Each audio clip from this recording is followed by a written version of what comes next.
All right, everyone. We are now in week 6, where we're going to take a closer look at the relational environment. So let's go ahead and jump right in. Okay, if you'll remember back to week 3, we talked about the stages of spiritual growth that a disciple walks through. And this circle here, this diagram, is a visual to remind you of that and to illustrate it. And if you'll look it over, pause here, take a minute, review it with your group, see which stage the disciple is in and what characterizes each stage. You can do that now. So let's talk about the SCMD process. If you'll notice, look, the wheel that was on the page before is smaller and in the middle of this bigger wheel. This week is an overview of how the reproducible process cooperates with the stages of growth. On the following wheel diagram, find the ring near the center of the wheel. It contains the stages of spiritual growth, and I've already told you that. You can look at this wheel also in your book that's on page 233 if you brought them with you today. So pause here, take a minute to look this over with your group. So the SCMD process, it represents the concepts of share, connect, minister, and disciple. These concepts coincide with the stages of spiritual growth that a disciple goes through. At Crossroads, our mission statement contains the SCMD process, and that's this. Crossroads Baptist Church exists to bring glory to God by making disciples of Jesus Christ who love the Lord, who love each other, who serve with urgency, and who make disciples of others. Loving the Lord, that's share. Loving each other, that's connecting. Serving with urgency, that's ministering. Making disciples of others, that's discipling. Jesus intentionally met people where they were at their spiritual growth. The SCMD process comes out of his example. This process helps people think in terms of what to do, not just what to know. And this process helps disciple makers be intentional as they lead others through the stages of spiritual growth.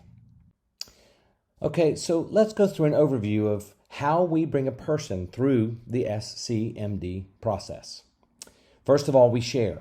At the beginning of the discipleship process, we intentionally share the gospel, its truth, and our lives with those who are spiritually dead. We purposely look for such opportunities. We also share the gospel with those who are spiritual infants. We focus on what it means to follow Christ and to be his disciple. Let's talk about connect. As people begin to grow in their faith, an intentional disciple maker, that's you and that's me, helps them connect to God, to others, and to their purpose in the church. This connect level discipleship happens primarily with a spiritual child who knows about Christ, but maybe has never grown in his or her relationship with him and his followers. At this level, the intentional disciple maker emphasizes the relational nature of discipleship. And minister. In the third step of the process, the disciple is maturing. He's becoming a spiritual young adult. The intentional disciple maker trains spiritual young adults to use their gifts and abilities to minister to others. Disciple makers equip, they encourage, and they walk with these spiritual young adults as they do ministry. And now disciple. In the fourth stage, disciples are becoming spiritual parents and are accepting the responsibility to intentionally disciple others. An intentional disciple maker equips and releases his or her disciple to disciple others, to be a spiritual parent for other disciples. During this stage, we become peers with those we have discipled.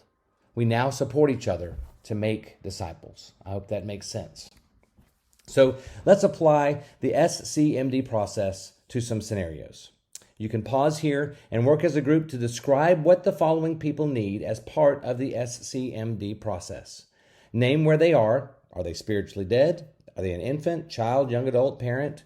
And what they need. Do they need sharing? Do they need connecting? Do they need ministering? Do they need discipling to move to the next level? You may want to refer to the wheel diagram on page 233 of your workbook. Go ahead and work through those scenarios now. All right, now let's talk about how Jesus modeled sharing. For the rest of today, we're going to provide you with an overview of the reproducible process. The reproducible process is SCMD that we just talked about. If it seems like we're racing through this material, don't worry. We're going to spend a day on each phase of the process in weeks 8 through 11. For something to be intentional, it must be reproducible. If it's going to be reproducible, it's got to be understood. Let's talk about sharing with the spiritually dead. Jesus, the greatest disciple maker, is our model for how the process of discipleship begins. How did Jesus share his life and message with those who were spiritually dead? Well, we see an example of how he shared in the story of the woman at the well. Pause here, read John 4, verses 4 through 42, then determine which of the following ways below are true. Okay, so at the beginning of the story, the Samaritan woman was spiritually dead. Jesus met her as she was, as God in the flesh. He knew all about her struggles, yet he did not walk up to her and condemn her for her sin or pronounce judgment on her. Instead, he began a conversation with her. He spent time with her just as he had done with the disciples on the shore of Galilee. He went to where she lived. He got into her world and interacted with her in a relationship. He didn't lecture her or get into a debate with her. He shared the gospel with her in a way she could understand, describing salvation as living water. That's found in verses 10 and 13. He wasn't stopped by her gender, her morality, or her ethnicity. He created a desire in her for the gospel by telling the difference in the water she sought and the water he gave. Once he had her attention, he began to share the gospel, the good news, with her. I want you to pause here and discuss what keeps you from sharing with spiritually dead people. Go ahead and talk about that now. You know, Jesus didn't stop with the gospel. Once the woman at the well accepted the truth about who he was, she believed in him. Even though he was on his way to Galilee, Jesus did not abandon the woman or the other new believers in that town. He spent 2 days with them. Of course, we don't have the complete record of what transpired during that time, but because of how Jesus disciples other people, we can assume that he continued to disciple the people of Sychar. When we spend time with spiritual infants, we help them understand truth and form new habits. Pause here and discuss what new habits we should help spiritual infants develop.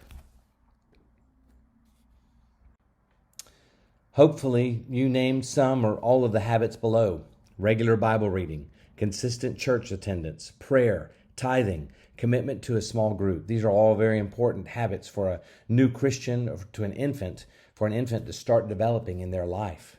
They also need our support and our help for losing the bad habits that they may have. To review, we need to share the gospel, our lives, truth, and new habits with those who are spiritually dead or spiritual infant. Now let's look at how Jesus modeled connecting. We're going to look at relationships and their importance in helping spiritual infants move to the next stage of growth. And we use the word connect to illustrate the bond that Christians share with each other as members of God's family. We also rely on the word connect to underscore the necessity of discipleship in the context of relationship. Disciple making is not a transfer or simply a transfer of information. Many Christians have bought into the idea that they can do Christianity by themselves, without other people. They think they can sit alone on the lake or in the woods or even at home and relate to God with no need of relationship with other disciples.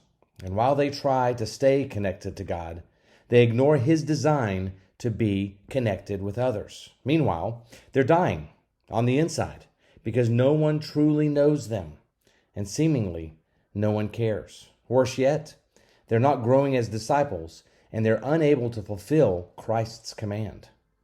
We think this belief system contradicts Jesus' words in Mark 12, verses 29 through 31.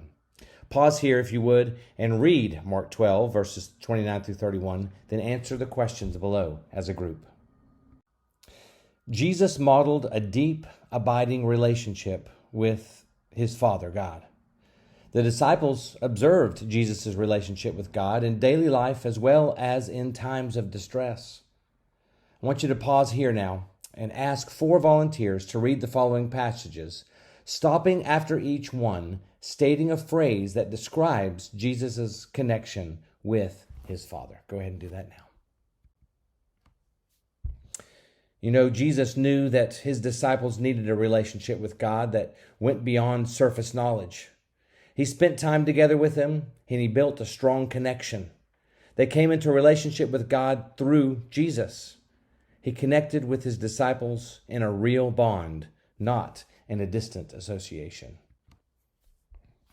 Let's talk about connecting spiritual children with a spiritual family.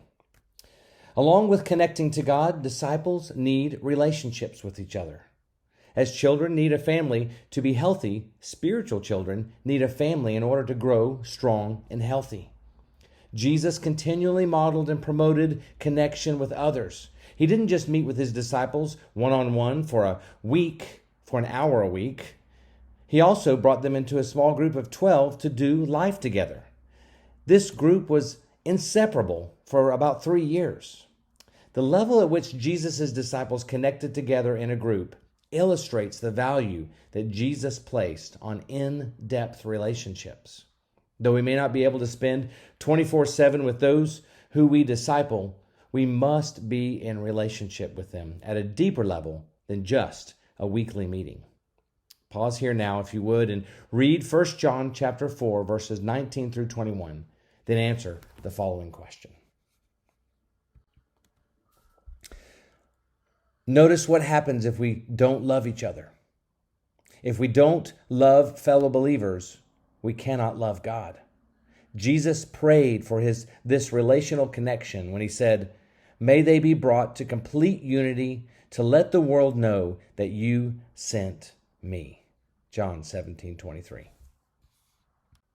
Okay, let's talk about the early disciples for a minute. We also see the connection in the early church.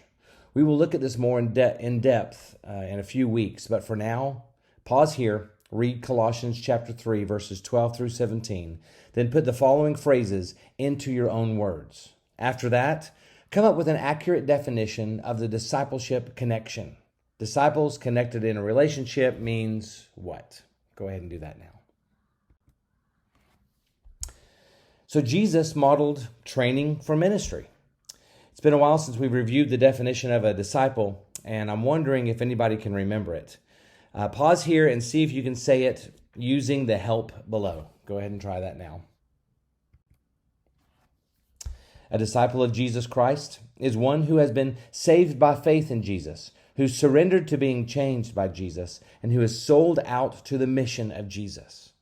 From the beginning, Jesus told the disciples that he would make them into something different. He said, "Come, follow me, and I will make you fishers of men." Their occupation of catching fish changed into a mission of fishing for people. Each step along the way, Jesus taught them to share with others, to connect people to God, and to minister to those who were in need. Now we're going to look at how Jesus involved his disciples in ministry. The ministry phase of the discipleship process matches up well with the characteristics of the young adult stage of spiritual growth. A spiritual young adult exhibits a heart change from self to others. They're God-centered in motivation. They consider others' needs as important, and they desire to serve and to lead. The ministry phase is where disciples are equipped for ministry, serving, are provided opportunities to serve, and are released to do ministry. When a disciple matures into a spiritual young adult, he or she needs training and opportunities to serve. And Jesus used everyday opportunities to train his disciples to minister. We've looked at the feeding of the 5,000 to see how Jesus was an intentional leader. Now let's go back to this account and discover the ministry phase of the disciple-making process. Pause here, read John chapter 6, verses 1 through 13, then discuss the following. The 12 disciples served the people that day while they were learning a great lesson about who Jesus really is. They organized the groups, they distributed the food, they gathered up the leftovers. Ministry was a part of their discipleship process. At the feeding of the 5,000, the 12 were learning about ministry as well as about who Jesus is. Jesus modeled intentional actions in his relationships with people. He shared with spiritual infants, he connected with spiritual children, and he actively trained the disciples to minister to others. As we see in the example of the feeding of the 5,000, Jesus gave the disciples hands-on experience in learning to care for others. Jesus got his disciples in the game. They didn't sit on the outside watching him meet all the needs of the people. Jesus valued their involvement and used it for their growth as disciples. We think Jesus used this opportunity to train them and give them a process of how they should train other disciples in the future. As disciple makers, we can utilize this process to help people grow intentionally. I want you to pause here now and discuss the following questions. Now we will conclude our overview of the reproducible process. SCMD is our roadmap for moving disciples through the stages of spiritual growth. We're going to cover each aspect of this process in more depth in the coming weeks. And today, we focused on the biblical support of this process. Pause here again and see if you can name the stage of spiritual growth that matches the phrase of the SCMD process. Go ahead and pause here and see if you can do that now.